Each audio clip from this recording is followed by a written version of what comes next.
I have a background in public policy, law, and I also have been on a pretty deeply spiritual calling since a really young age.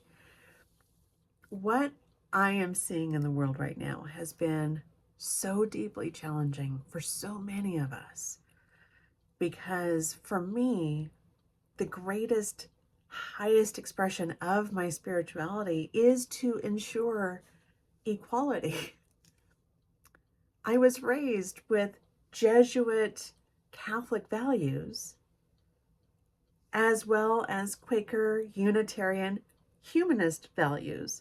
And so the highest expression of my spirituality is to ensure equality, is to ensure everyone has enough to eat, is to ensure that everyone has a safe place to stay.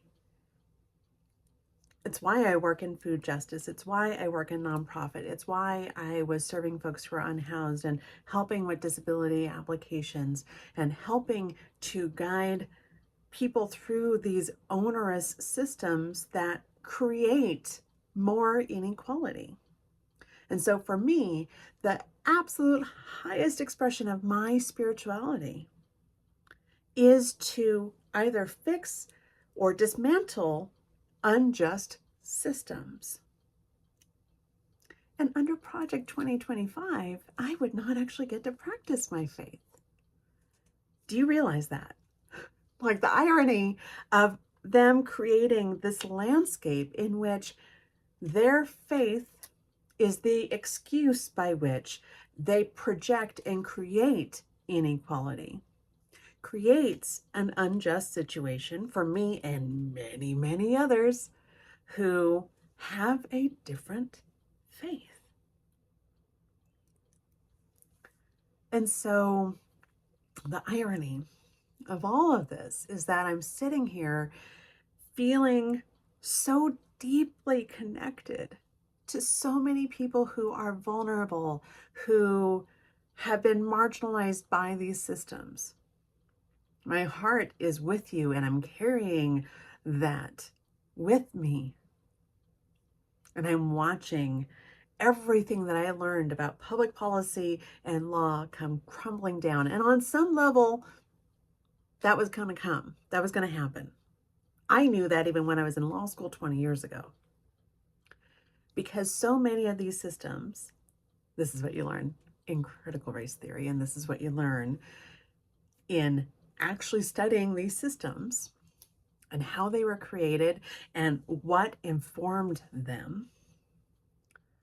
When these systems and institutions are built with faulty designs that rely on the existence of inequality, rely on the central conceit of superiority, that any one person, group, or idea is superior to another,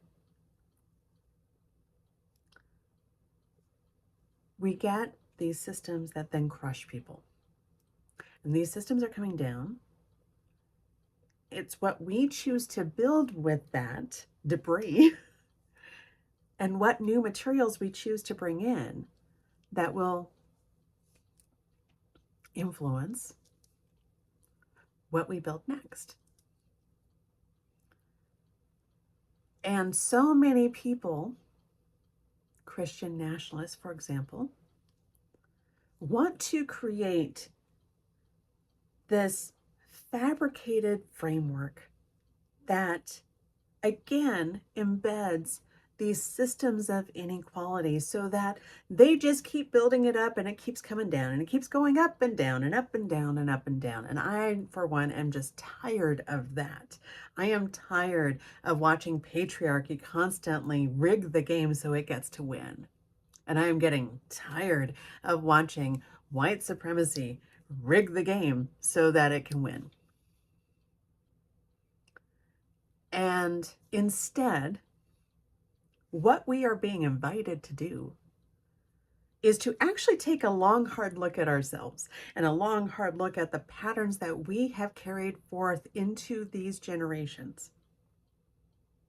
The patterns of harm that came from the Mexican half of my family having the border crossed. They did not cross the border crossed them. Our story is just different than a recent immigrant family. It does not mean that our struggles are not similar and intertwined.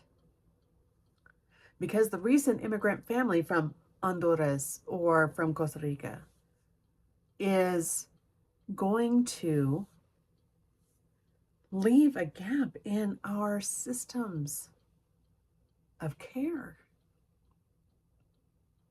They were the ones that were helping to ensure that we were fed.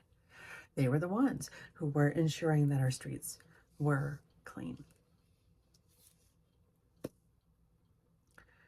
We have Project 2025 threatening to close the entirety of the Department of Education, displacing all these workers with absolutely no plan.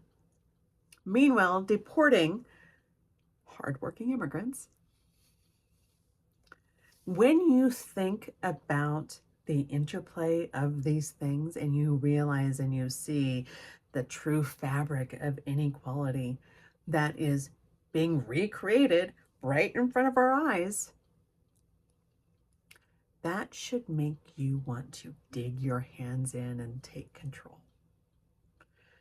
Because we cannot let these patterns happen over and over and over again. If we have done even a small amount of our ancestral healing, we will have seen how these patterns of trauma have led us to these states of anxiety, these states of constant panic over our mere survival. This is not what a civilized population does. And the irony being how many indigenous cultures were called uncivilized when they had a fabric of social collective care that wrapped around not just the individual, but the whole of the community to hold it safe. And that is what so many people are trying to get back to. I cannot tell you exactly what it's going to look like. All I know is that it is interconnected. It is about you and I reaching across these distances to just say, I see you. And I see you in your authenticity, and I am going to protect your space while you construct your tower out of the things that are authentic to you, the beliefs that are most reflective of who you are today and what you have learned and what you have healed in your family line and in your own history. That's what I'm here to support. And it's weird because I think a lot of people just don't know what I do. And so I do everything from, I just kind of show up wherever I'm needed.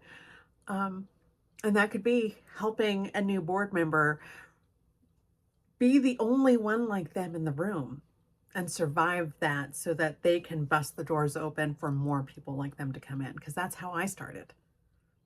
Or it could look like Reiki healing and doing a chakra clearing for someone who has been under so much pressure with the burnout of constantly encountering humanity on its worst day. That's who I'm here to help. If that is something that you're interested in, let's talk. But regardless, I want all of us to know that you're not alone, that you're seen and understood and appreciated and valued for who you are.